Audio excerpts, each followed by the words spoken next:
உபவாச கூட்டம், காத்திருப்பு கூட்டம், ஆமென், ஆல் நைட் பிரேயர், எல்லா கூட்டத்திலும் எங்க 2 பேரை பார்க்கலாம். நான் கொஞ்சம் இப்படி திரும்பி பார்ப்பேன், என் வயசுல ஒரு பிள்ளை கூட இருக்காது, எல்லாம் பாட்டி மாதிரி தான் இருப்பாங்க. எங்க மம்மியை பார்ப்பேன், கில்லுவாங்க. எதற்காக தெரியுமா? இங்கிருந்து ப்ரீச்சர் வசனம் சொன்ன உடனே எடுத்து பேசணும். அங்க எப்படியும் 5 ஆண்டி ரெடியா இருப்பாங்க, குலாடி சண்டை மாதிரி. நான் படிக்க நீ படிக்க, நீ படிக்க நான் படிக்க. ஆனா அந்த காம்படிஷன் நடுவுல நான் படிக்கலன்னா எங்க அம்மா என்ன பண்ணுவாங்க?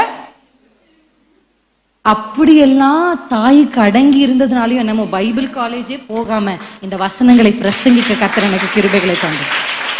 ஆமென். கர்த்தருடைய ஆலயம் தான் முதல். எனக்கு இன்னும் ஞாபகம் இருக்கு, அடுத்த நாள் ஹாஃப் இயர்லி எக்ஸாம். இந்த நாள் மிஷினரிகளை எங்க சபையிலிருந்து அனுப்புறாங்க. எனக்கும் அதுக்கு என்ன சம்பந்தம்?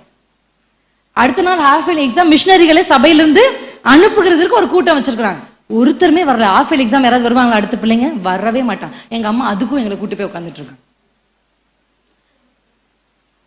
நான் நினைச்சேன் நாளைக்கு ஆஃப். எங்க அம்மா கிட்ட கேட்டேன், அம்மா படிக்கிறேம்மா.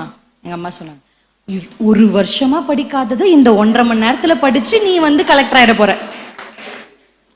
அல்லேலூயா. ஒண்ணும் வேணாவா, நீ படிக்கவே வேண்டாவா அப்படின்னு கொண்டு வந்தாங்க என்னுடைய தாய். ஆமென். அப்படி கொண்டு வந்ததுனால தான் என்னமோ கர்த்தர் இன்றைக்கு எங்க 2 பேரையும் ஆசீர்வாதமா வைத்திருக்கிறார். தகப்பன் இல்ல, பின்னணி இல்ல, காசு பேங்க் பேலன்ஸ் இல்ல, உதவுகிறதுக்கு ஆள் இல்ல, ஒண்ணும் இல்லைங்க.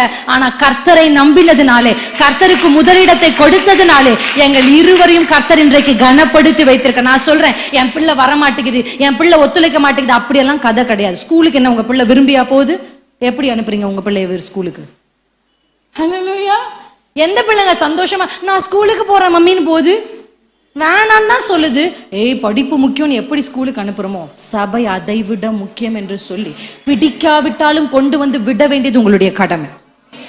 ஹல்லேலூயா.